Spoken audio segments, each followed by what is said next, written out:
Þá erum við komin í 6. kafla og hann fjallar flokkun.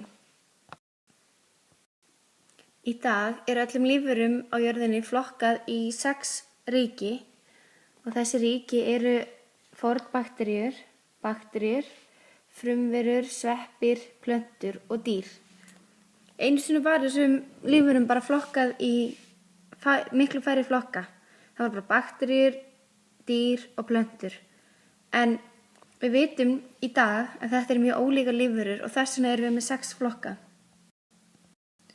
Við höfum áður farið yfir hver er munurinn á dreifkjörnungum og heilkjörnungum.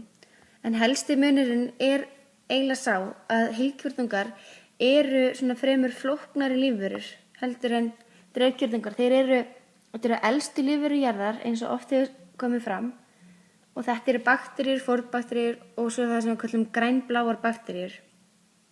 Og svo muniði að þetta heitir dreifkjörnungur af því að erfðaefninu er dreift umfrymið í líkama bakteríanna og þær hafa ekki kjarna þar sem að heilkjörnungar þeir hafa erfðaefni sitt inn í frumulíffærinu kjarna. Bakteríur eru sem sagt dreifkjarnalífverur og þær eru elstu lífverur jarðar. Þetta eru sem sagt fyrstu lífverurnar sem að lifðu á jörðinni. Þær skiptast í fornbakteríur, svo hinar eiginlegu bakteríur og svo blágrænar bakteríur. Þetta eru einu lífverurnar sem við finnum alls staðar á jörðinni. Finnum þær í vatni, sjó, landi, loftinu, í hverum, heitu hverum og ís og alveg upp í lofthjúpi. Og bakteríur skiptast í lífsnauðsynlegar bakteríur og svo sýkjandi bakteríur.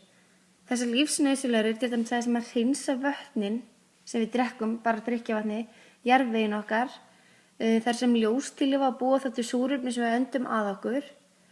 Og munið þegar við vorum að tala annan kafla, þá er það bakteríur sem að framleiða K-vítamín í meltingaveginn okkar, sem er mjög mikilvægt.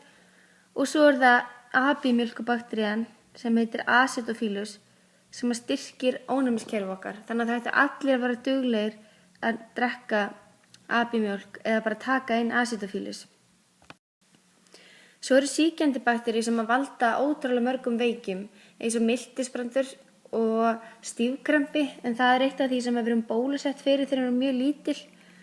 Og svo eru bakteríur sem valda salmonellusýkingu, niðurgangi, holdsveiki og svo fleira. Hérna sem mismunandi myndir af bakteríum og þær skiptast í alveg ótrúlega marg form. Og þær geta verið í svona venjulegum, bara svona kúlum, bara svona einfaldar. Og svo er hérna bakterían til dæmis sem veldur við fáum streptokokka sem er ótrúlega slæm hálsbólga. Og svo hérna sjáum við til dæmis Bacillus bakteríu sem er til dæmis í abímjólkuvörunum og fleira. Lífverur þær stunda annarkvort samlíf, gistilíf eða sníkilíf. Svona samhjálp er þá fyrir að báðar lífverurnar að græða á þessu og þær finna, við finnum ekki fyrir að vera með bakteríur í meltingarvegum okkar sem að framleiða þetta K-vítamín en við finnum virkilega fyrir því að þær fara eða drepast. Og svo er það gistilíf eins og húðbakteríurnar og bara allsstaðar á húðina okkar. Við finnum ekki mikið fyrir þeim og þær valda okkur engum skaða í 99% tilfella er það skaðlausar. Svo er það sníkilíf, til dæmis þessi bakteríur sem gera okkur veikar.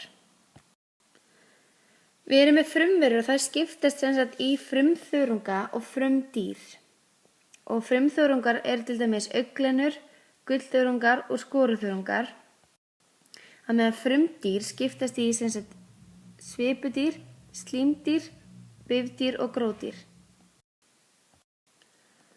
Sveppir eru sem sagt annarkvort einfrumungar eða fjölfrumungar og sveppir vaxa sem sagt í jörðinni eða fyrir ofan hana og þeir melta fæðuna sína alltaf fyrir utan líkamann.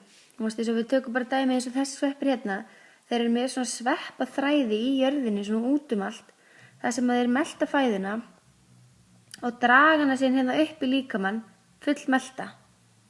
Og margir sveppir ljóstillífa en þeir eru langflestir rotverur og þess vegna til dæmis sjáum við á í jarðveginum á haustin þegar mikið rotnun er í gangi.